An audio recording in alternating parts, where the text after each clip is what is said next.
Good morning, everybody.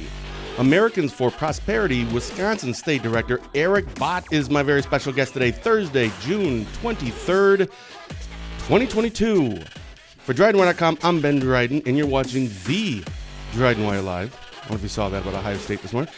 Special thank you to some of our recent guests, including Barron County Sheriff Chris Fitzgerald, Washburn County AODA Prevention Specialist Julie Beaver, Congressman Tom Tiffany, Sawyer County Judge John Yackel, and Washburn County Clerk's Court Shannon Anderson, just to name a few.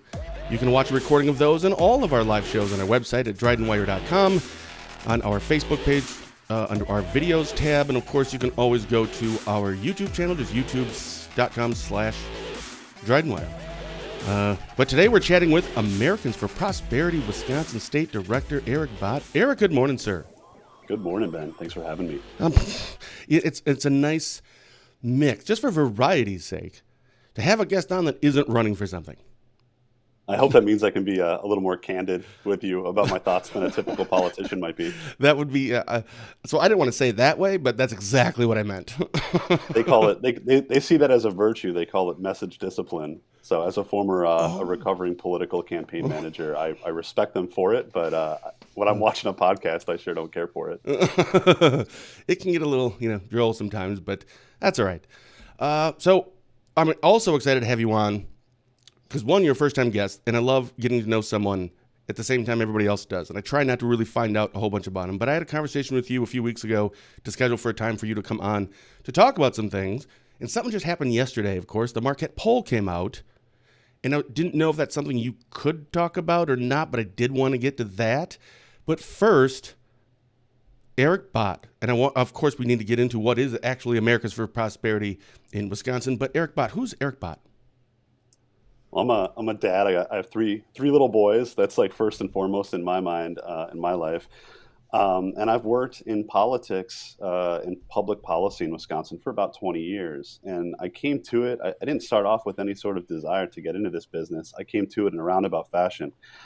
Growing up, my family were all carpenters. We did historical restoration work on old log cabins and barns, put up timber frame homes, that sort of work. And that's what I grew up doing. In fact, I fell in love with your neck of the woods in northwestern Wisconsin, doing that work back when I was a teenager. And being the young guy, the low man on the totem pole, I was up in cable back when I was about 16, and I had the privilege of restoring an outhouse on the job. And so I guess you could say that dirty work equipped me well for the dirty business of politics, and ended up making my way into this crazy business in my early 20s. Yeah. So how did you get to where you are now? It started with a course in college. Really, I was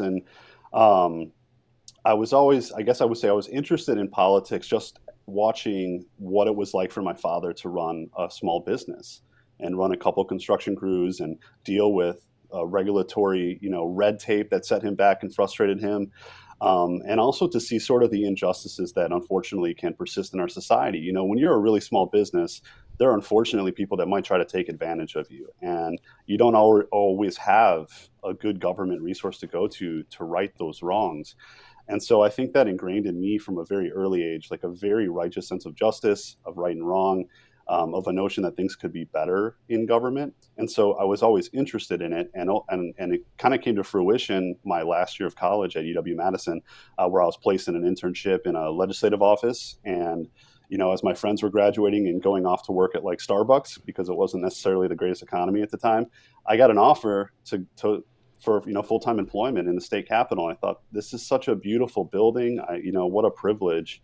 And I jumped at it and then spent the next decade of my life working, either running campaigns in the political season or working as a policy staffer in the state legislature. And that being in Wisconsin at that time was very fortunate, because as we all know, 2010-11 rolls around, you have Scott Walker take over in the governor's office. And it was like this revolution in public policy in Wisconsin, and all eyes of the nation were on us. And I had the opportunity at that time to work for the speaker, Jeff Fitzgerald, as his policy and budget director, and then his brother, who was Senate Majority Leader Scott Fitzgerald. So I got to be have an inside role, behind the scenes role there during that very tumultuous but very exciting time in Madison. And at no point during any of this, so you're doing that part, the behind the scenes, like West Wing stuff, right? That's my favorite TV show ever. But because it was kind of the behind the scenes, all those people that are working in help and supporting of a person that is elected or a person in that position. At no point here you were thinking, or you didn't think, maybe I want to be the guy instead of the guy that the guy relies on. Oh gosh. Well, first off, West Wing is a wonderful show, but it's completely unrealistic. Yo, I Government know is it. I not that love it. people in government are not that competent or capable. Yeah. Veep is a better, just more accurate That's a good description one. of how things work. Yeah. It's a little more silly. But no, I don't know why, but I've never had ambition to be a public, like the front face, to be the Yeah. public official. I do very much enjoy diving into the nitty gritty of public policy. I love it. I wonk out. And I do enjoy running campaigns, but I don't, I guess at this point in my life, especially with 3 little kids, I don't want to put my family through it. Unfortunately, I feel like the tone and civility of politics have gotten particularly nasty in recent years. And, that alone is enough to Ugh. turn me off to it. Yeah, I don't know why anyone would want to do that job. And thankfully, there are people that want to. If you're just joining us, we are chatting with Americans for Prosperity Wisconsin State Director Eric Bott. So you are now, of course, the state director there. And I want to get into, of course, what is actually Americans for Prosperity Wisconsin. I looked at it just a little bit this morning because I usually don't like to find out too much before someone comes on. But then how did you end up where you are? I worked, like I said, I worked through public policy in Wisconsin for a long time. I think built up a reputation as sort of a policy wonk, someone who kind of gets it and can cast a good vision for good reforms that'll make the state better. And after I left the legislature, I worked for a little bit for our state chamber of commerce as a lobbyist. And then Americans for Prosperity came calling, and they had at that point that organization, our national organization, which is in 35 states. In Wisconsin alone, there's about 130,000 member activists. It's over 3 million nationwide. It had basically been taken over by a bunch of great guys from Wisconsin. So one of my dearest friends, Luke Hilgeman, who you may know, he runs Hunter Nation now. Mm-hmm. Great guy, does a lot of work with Ted Nugent. He had taken over as CEO of Americans for Prosperity, and our federal lobbying team were Wisconsinites. Our COO was from Appleton, Anita Menashe area. And they were all pestering me for quite some time. You got to get on board this team. We're going to change America for the better. You're going to love it. And eventually, they convinced me. And I'm so happy they did because I've been here now 7 years. And not only have I got to build a wonderful team in Wisconsin, there's about 40 of us now around the state. But I've been able to work on some policy issues that are really fulfilling. A lot of what we do, I call them like the David versus Goliath fights. We have the opportunity when there's a very powerful special interest in Madison that has a large bunch of lobbyists, a lot of political campaign cash flowing around. We can jump in and be the voice for the voiceless. We can jump in for the little guy. Maybe it's just some barber who's getting, run roughshod with some ridiculous regulation. We'll step up to the plate and try to fix things and make them better for that little guy. And there's a lot that we do and we can get into it, but that's the part of the job that I love the most is when I see something that's just not right in government, our organization affords me the privilege to try to step in and fix it. So when you went to, I'm just going to refer to it as AFP, so I don't keep butchering, Americans for Prosperity. When you went there, did it align with your values, your views, your mission, or because you've been there, that's kind of shaped now your opinion and views? Yeah, I think they're reinforcing. I mean, I had a pretty solid grounding, I think, a solid worldview, and it definitely coincided with AFP's mission pretty closely, and I think that's only been reinforced over time. AFP, why we do what we do, it really starts with this deep held belief we have in the value of each individual American. We think everyone has worth. And if we can allow an opportunity for each individual to be their best selves, to achieve their version of the American dream, whatever that might be, we think we all rise. So when it's this concept called mutual benefit, not to get too philosophical here, but this idea that by helping others succeed, we help ourselves. And that's what drives our public policy vision. So we work mostly with governmental institutions to identify barriers that government may have intentionally or inadvertently put in place that are making it harder for regular Americans, for entrepreneurs, small business people to succeed.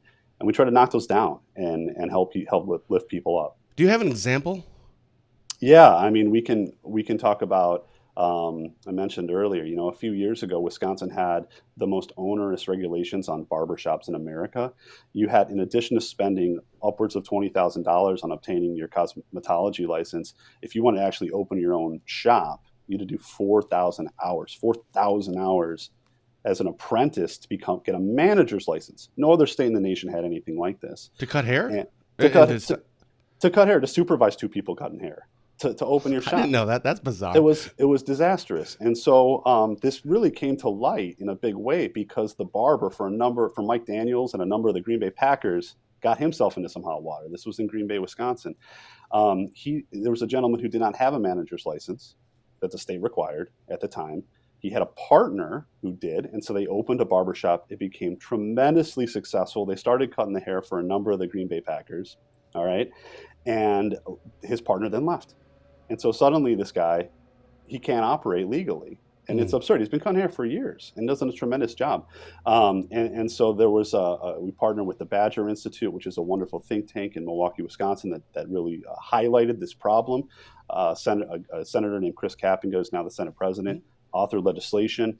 And we brought in citizens, barbers, cosmetologists from all over Wisconsin to testify at hearings.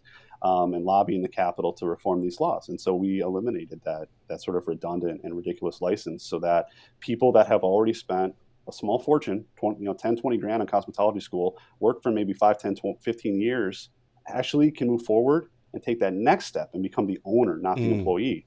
We think that's so important. We don't want to have these sort of unjustified government regulations in place that keep people back, that keep people trapped in that, I can make a decent living working for somebody else, but I just, government set me up to fail if I try to take that leap, take that risk and open my own business.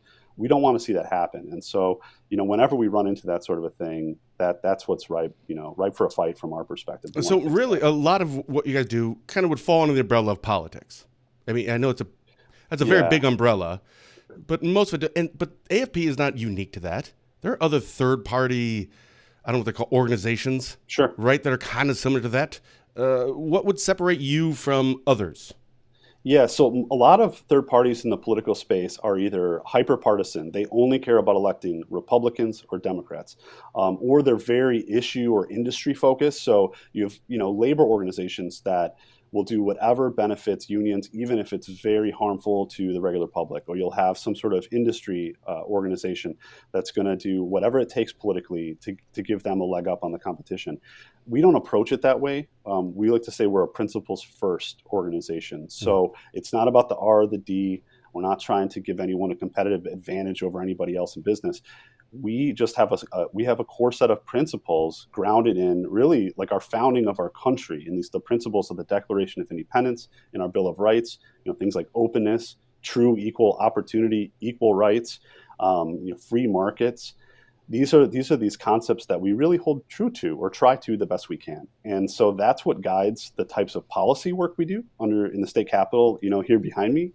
Or by the way, that's the best backup of any guest we've ever had. This is not a green screen. This is like my view. So I'm very fortunate in that regard.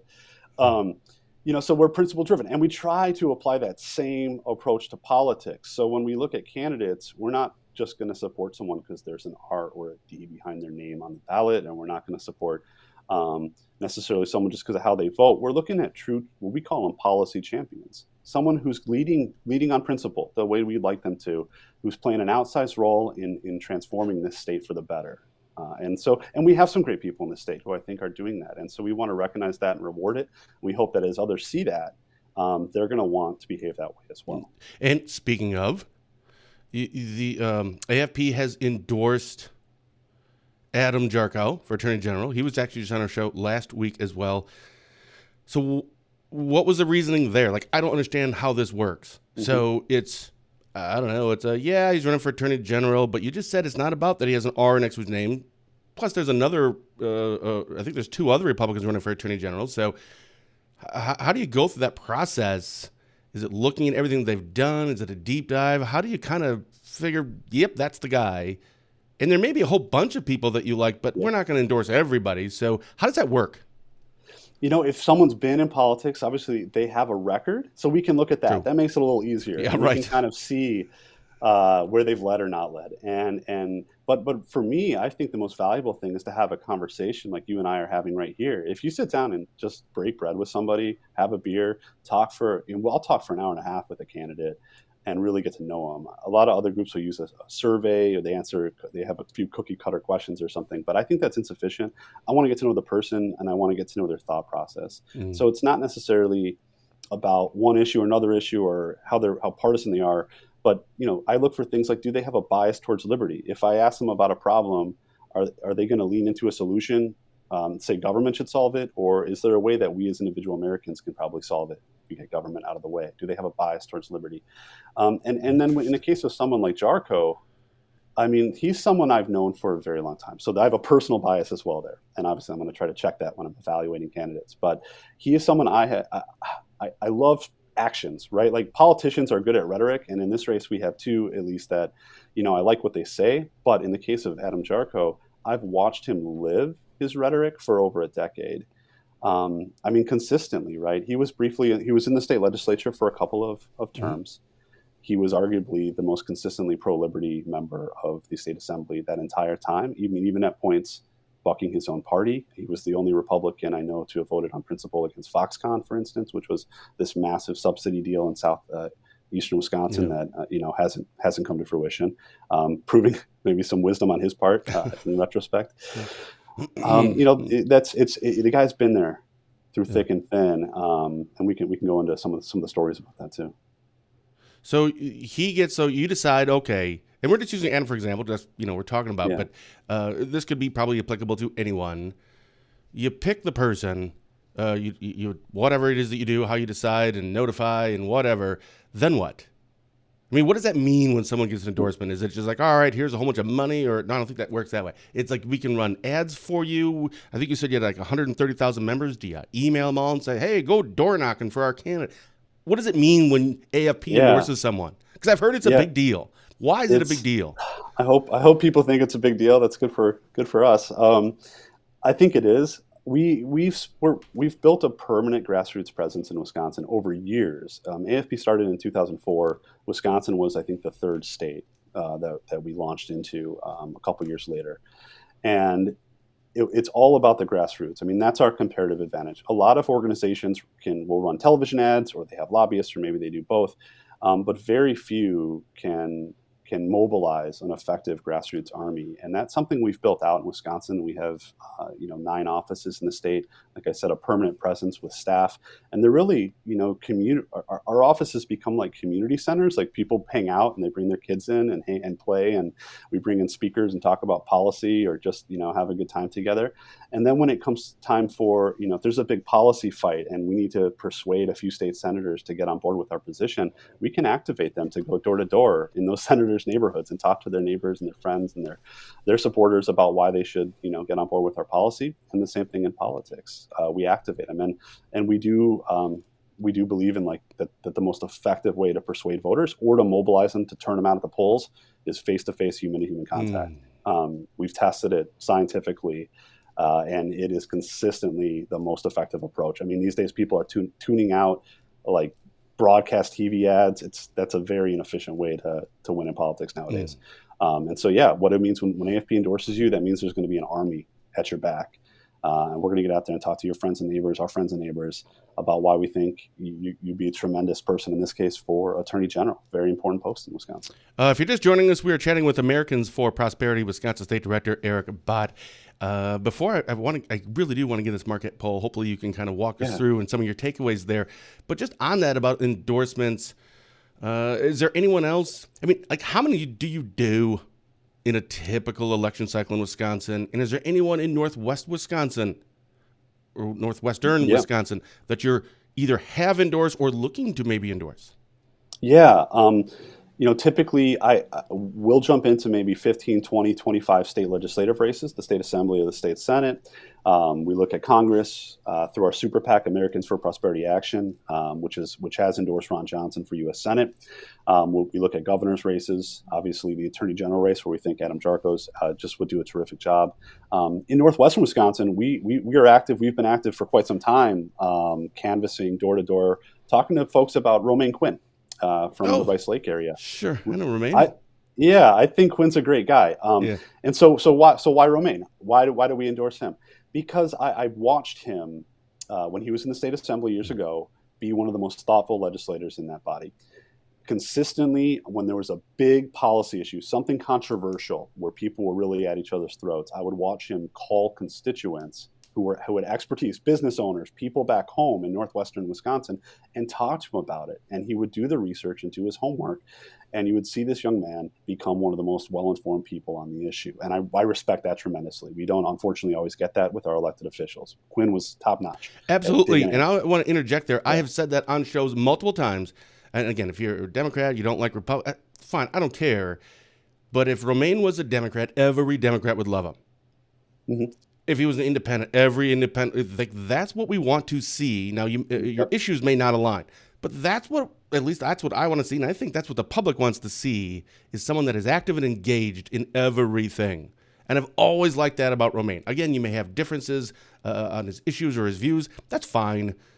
But that's like what an assembly person or a senator or a politician in Madison, that's what they should look like to me. I know it sounds dumb, and I'm totally giving credit here, but I think it's well-deserved.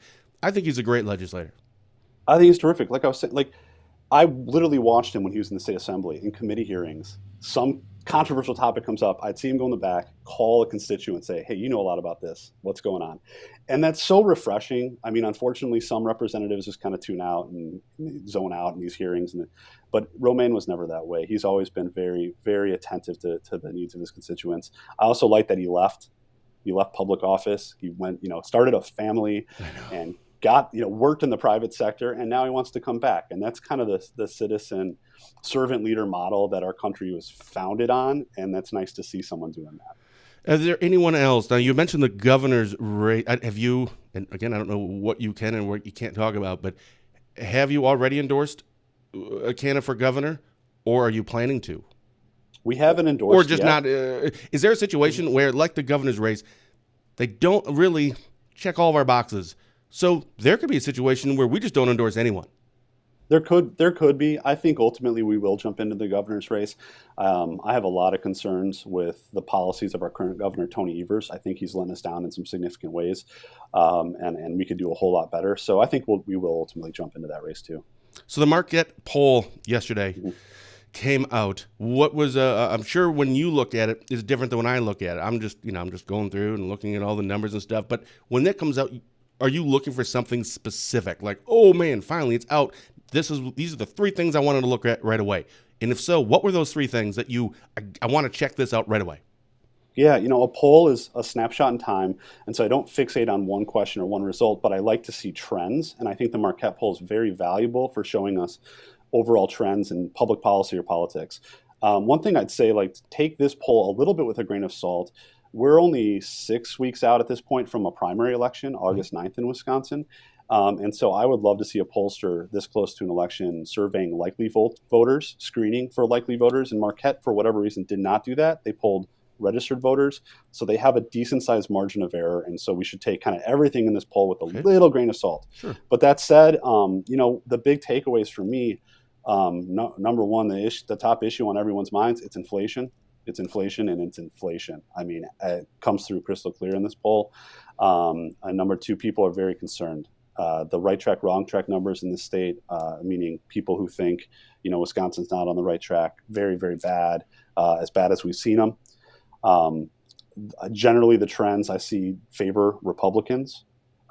These are some of the worst numbers I've seen for Tony Evers.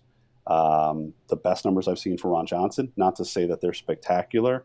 But just to give, a couple specifics here, the Marquette poll had the governor's head-to-head at Evers 47, Kleefisch 43, and Evers 48 versus Tim Michels, who's in first or second place in that primary. 41. And so you see the GOP folks are down in this poll, but they're a lot closer against an incumbent who's been kind of Teflon for a while. Like nothing was sticking to Governor Evers. And so you see there are chinks in his armor. I think it's really due to inflation and people's concerns around. Well, not everybody. His So I policies looked at that Biden's. same poll. Inflation, if I recall, it was, I don't know if you have it in front of you. I think I'm saying it right, that there was people that are concerned, like very concerned about inflation and pretty concerned about inflation. It was like 95% of people. Then there's 4%, not that much. And there's 1%, I'm not concerned at all. Like, who are those people? Who's that guy? Who's that guy? You got to be loaded, I guess. Whatever, I don't care. Yeah, there's 1%. There's like runs on sriracha and ketchup and mustard right now. Like you can't buy condiments. It's ridiculous. I know. What was so your biggest surprise? I think I would expect kind of what I saw. Right, inflation is a big issue, and because Biden's in the White House and his policies are largely driving it, and Evers is backing up all those policies as best he can at the state level, you would think they're going to start seeing their numbers decline. Right, that's expected. Yeah. One of the big surprises, the enthusiasm gap favors the GOP by 9 points. That's huge in Wisconsin. That's very unusual. Typically, the Democratic Party has a significant enthusiasm advantage in Wisconsin. What would you attribute that to? I think it's inflation. I think the Democratic brand is so closely associated with the policies that are driving inflation that it's pulling the whole party's brand down and all their politicians with it. So speaking of, because I actually have several things. I rarely actually prepare for these shows, but I actually put a few minutes of effort in. Let's get to inflation. Mm-hmm. I'm looking at inflation from a government point of view. Biden, under his umbrella, it's sometimes when you're the president, you get, it's like being a coach in sports. You get credit for things you didn't necessarily deserve to get credit for, and you get blamed for some things that maybe you really shouldn't get blamed for. But regardless, this is under his watch, his responsibility, etc. But Governor Evers, what could he do? So just specifically Wisconsin, can our governor do anything about inflation? Or is this a government level thing, or a federal level thing? Inflation is primarily going to be driven by federal government policies, mainly monetary policy. How much money is the Fed printing, and then on the supply side, what kind of constraints is government putting in place that are constraining supply? But that doesn't mean that Governor Evers doesn't have a role to play here, and he's not playing it very well. And there's two big ways where he can have an impact. One is, what is he saying about Biden's policies that are driving inflation? Is he calling for a change of course, or is he endorsing them? And Governor Evers, to a T, is endorsing all of Biden's policies that are driving inflation. And the second area where a governor does have tremendous control is really in regulatory policy, and we see it most acutely here in Wisconsin with energy policy. So Governor Evers, in his last state budget, called for effectively a state Green New Deal that would have implemented policies to drive up the price of gas at the pump, to significantly increase the price of home heating and electricity. And the legislature, to their credit, rejected it. But what we're seeing now is the regulatory state, his administration, moving forward anyways. And I mean, I'm sure your listeners and viewers, if they paid attention last January, we saw double-digit utility bill increases in the state. And right now we're in a period where our utility companies are going to our state regulator and forecasting what's going to happen this fall, and they're talking about double-digit increases again. And that hurts. That's painful. I mean, folks, we call it energy poverty, right? Folks that are on the lowest rung of the economic ladder spend a disproportionate amount of their after-tax income on energy. And so when you see a 5, 10, 12% increase, that stings. And then on the business side, Wisconsin, we're a manufacturing state. We're paper, we're foundries, we're food processing. These are industries that take up a tremendous amount of energy to work. And so when they see a 10 or 12% increase in their bill, they're thinking about shifting their production to another state that doesn't have such high utility bills. So we get hammered. And the long-term viability of our economy is really in jeopardy right now because of Evers' energy policies. I mean, I can't stress that enough. This governor is as radical as they come. He'd fit in better in California when it comes to how he's approaching energy. And it really makes me nervous about where we're going to end up if we can't change course quickly here. So you had mentioned inflation then. I mean, to tie this all in, back to the Marquette poll as well, and seeing there's some chinks in the armor, as it were, and inflation is the number one issue, according to that poll and other polls that have been done in the last few weeks, with just people in general, whether likely voters, registered voters or not. So is this, if I'm understanding that right, it isn't necessarily if you're a Republican or a Democrat. Inflation's inflation, and who's in charge, and if they're in charge and inflation is what it is, we want to see a change. Is that part of it? I know it's very simplistic, but I think I mentioned to Adam last week that my wife doesn't care about politics at all. But you know what? When her grocery bill, she goes shopping, and that's gone from like $150 a week to like $230 a week. And our energy and everything is going up, and the gas, of course, what it is, and she drives, it's okay. Now she's like, who do I blame, and how do we fix it? And she doesn't even care about politics, but she may all of a sudden start caring more. I think it's a pretty solid political maxim that you're onto here, right? If you're having a tumultuous time in the economy, the party in power is going to suffer, regardless of whether they are responsible for that or not. Now, in this case, I think the party in power, and particularly President Biden, is very responsible for the inflation we're seeing and the supply chain shortages we're seeing. And that's because of two big things. What's driving inflation?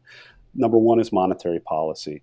We have seen under his administration both the federal government go on an absolute ridiculous spending spree, and the Federal Reserve pump a ton of liquidity in the markets. And so what happens there is the value of the dollar declines. There's more dollars in the pockets of companies and Wall Street, in the pockets of us, and we're going to look to buy more. At the same time, the Biden administration has implemented all sorts of policies to constrain supply. So just look at the energy sector, for example. He canceled leases for oil exploration and drilling on federal lands.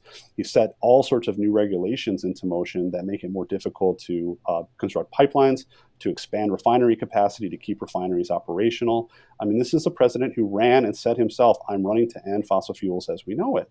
And his policies, I mean, we should take him at his word for that. That's what he said he was going to do. That's what his administration is doing through the regulatory state. And it's having real world impacts. We don't have $5 a gallon gas by accident. We have it because of President Biden's policies in large part. And it's those types of policies that are both, like I said, they're dumping a ton of money into the system at the same time that they're constraining the supply of goods. So there's less to buy and there's more money to buy it.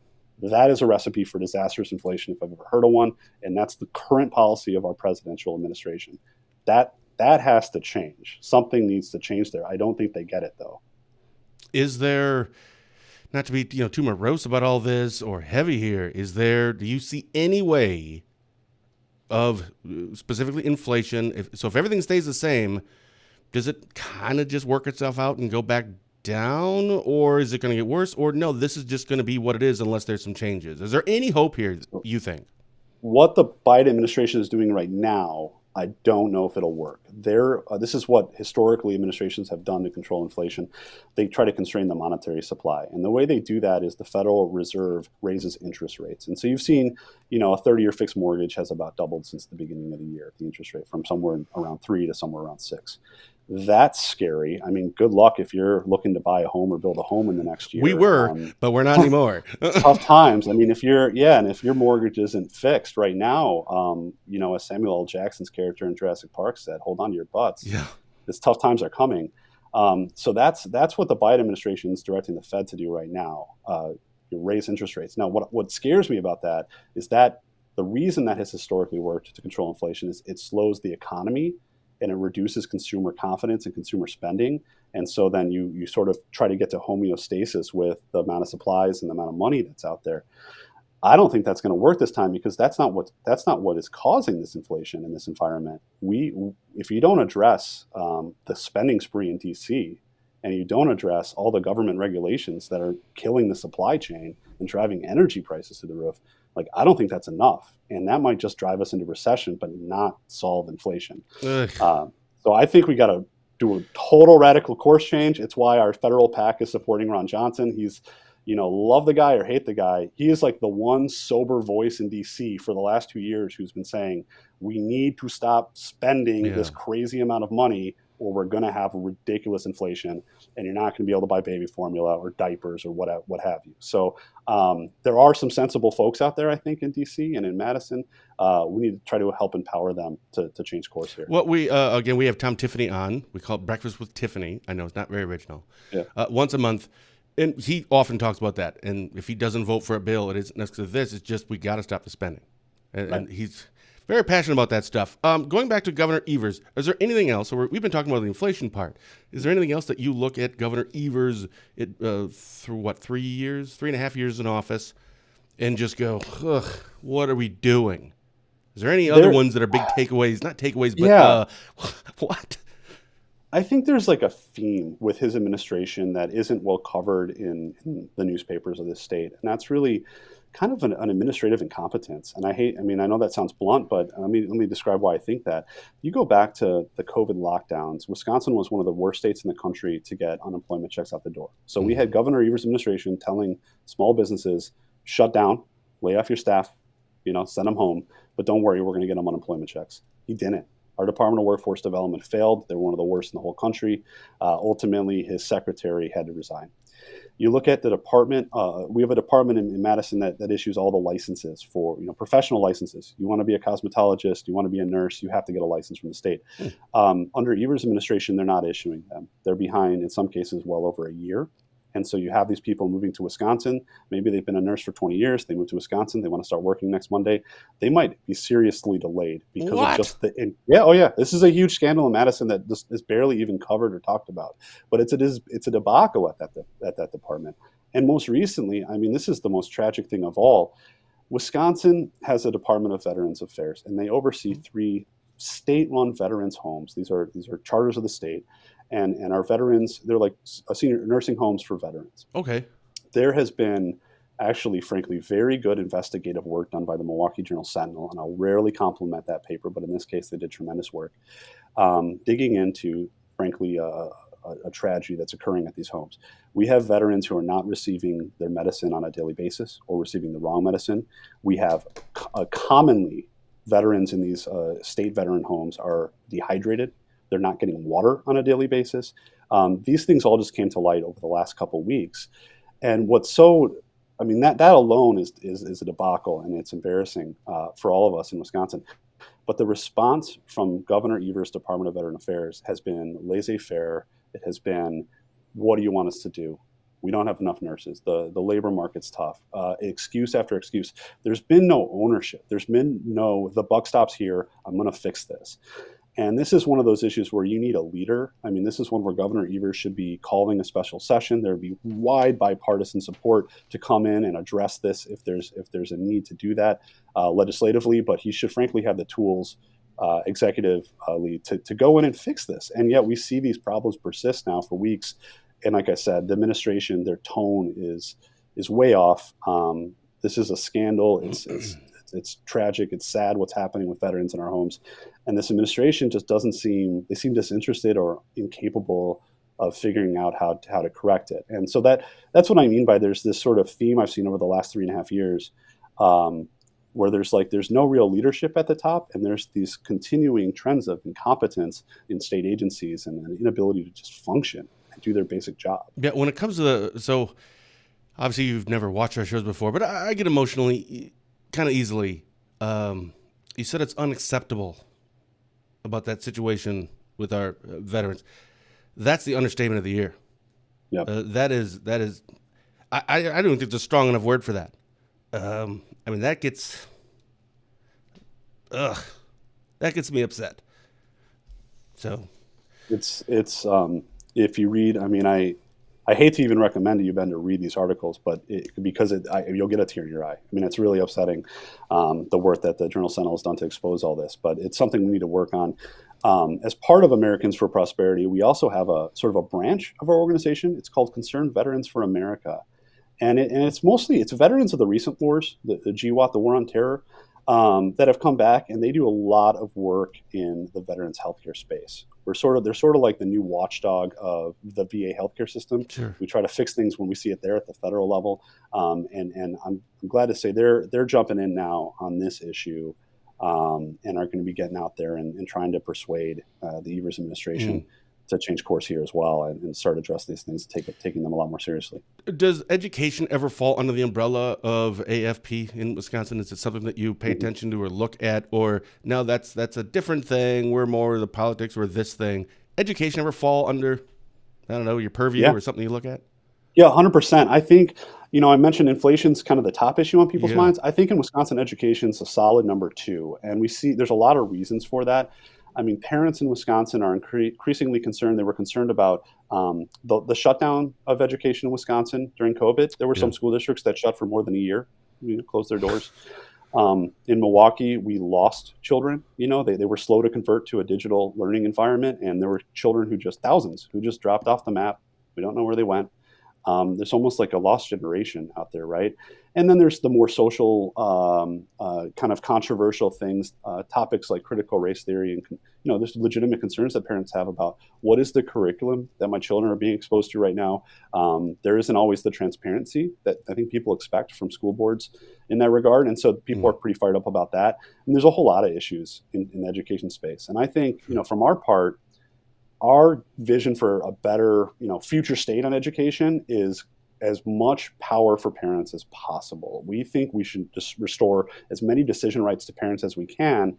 And a lot of that could be done through tying the funding to the parent student rather than the brick and mortar school building. So we're very strong advocates for education savings accounts in that model, or a statewide school choice program where parents have a greater say in where their children are able to go to school, whether that's a different public school, a charter school, a choice school, it's homeschooling, whatever the parent determines meets the best needs of their own children.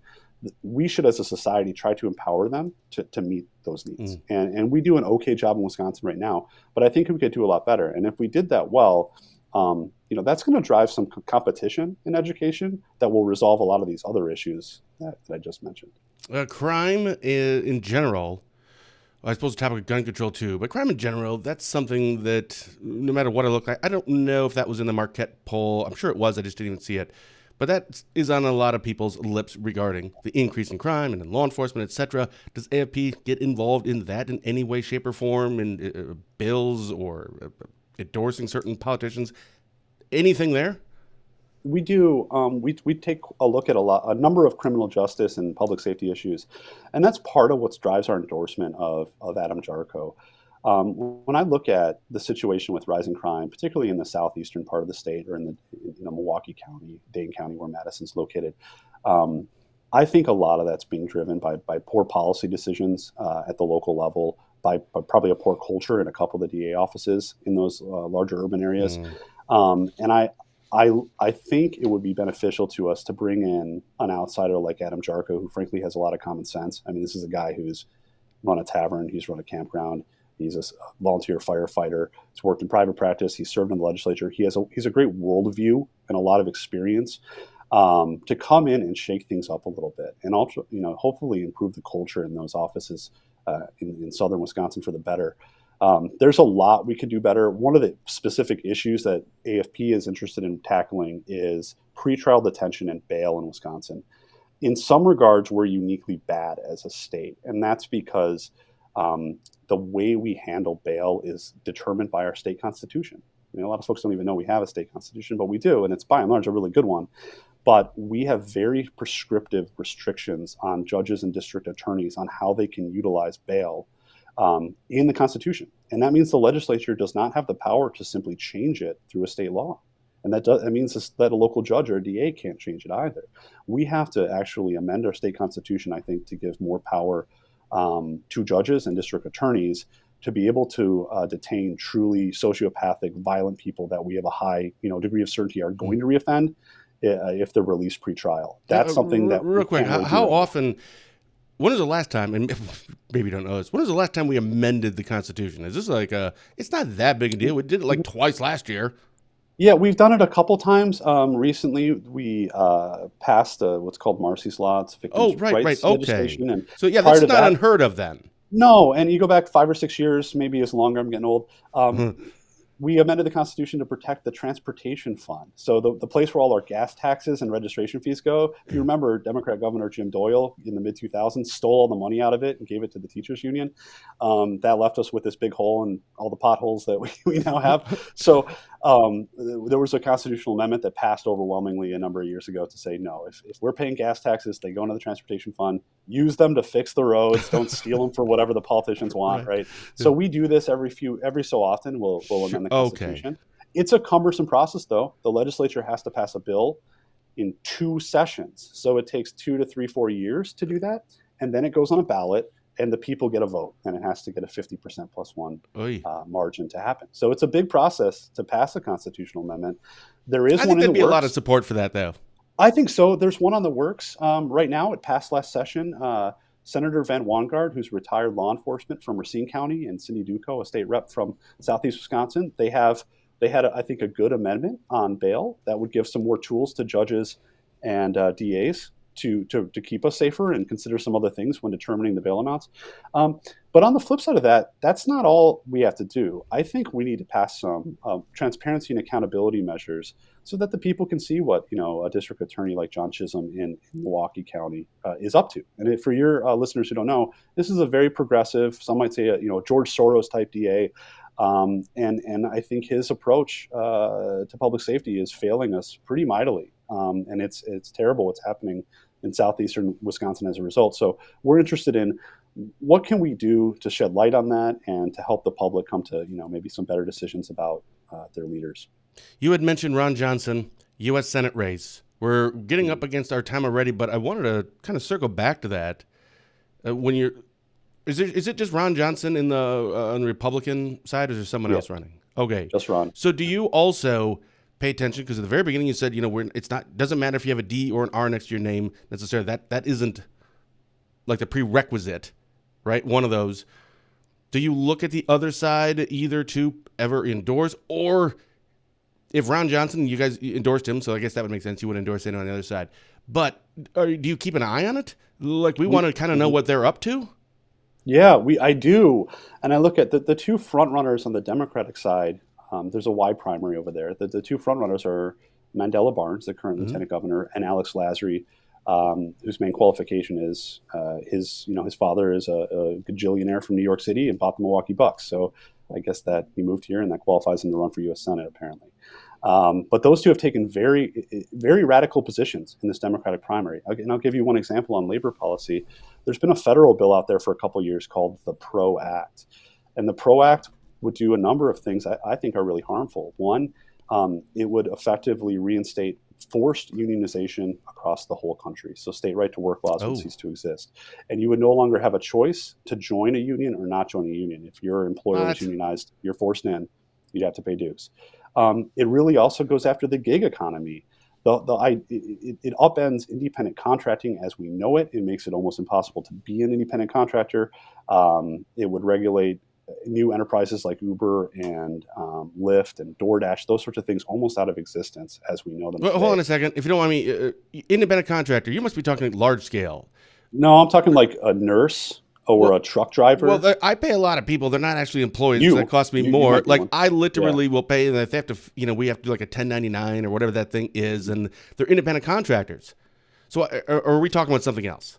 No, we're talking about just anyone who's working as an independent contractor for someone. They're not an employee, but they're doing some level of work, and you work for a mutually beneficial arrangement there.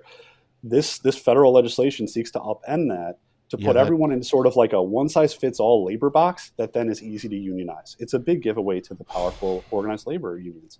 And so both Barnes and Lasry have fully endorsed that and, tweet about it all the time. And that's an extremely radical position. That'd probably shut our business down, to be honest. It would upend a lot of our economy. Yeah. Ugh. What else do you see from that side? It's getting increasingly radical and weird out there, I think, in politics. We see, particularly when you have a large, you have a large primary that tends to push people to the extremes, right? And so in this U.S. Senate primary with the Democrat candidates, they're embracing what you want to call them, like the wokest policies, they can. They're going to the fringes, and that's unfortunate, and I think speaks to why our PAC is backing Ron Johnson. He's been very consistent in his principles. And I know he's rough around the edges. He's not your typical politician. He's like the anti-politician politician. He doesn't like kiss the babies and say the cute thing you want to hear him say. He just speaks the reality of the economy, right? But what I've respected in his time in Washington is when he gets really dogged on something, he sticks to it. So if we think about the 2017 federal tax reform, right? Trump's one of his big accomplishments. Originally, that bill was really just going to cut taxes for large corporations, C corporations. They're about 5% of businesses in Wisconsin. Ron Johnson was one of the last votes that leadership needed to get to pass that tax cut. He refused to vote for it. He refused to vote for it against his own party until they agreed to cut taxes for small businesses as well, because he didn't want to see 95% of the employers in Wisconsin get left behind to the benefit of the few of the mega companies.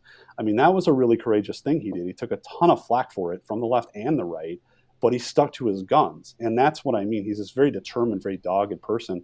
When he feels strong on a principle, he sticks with it. And we've seen him get the job done.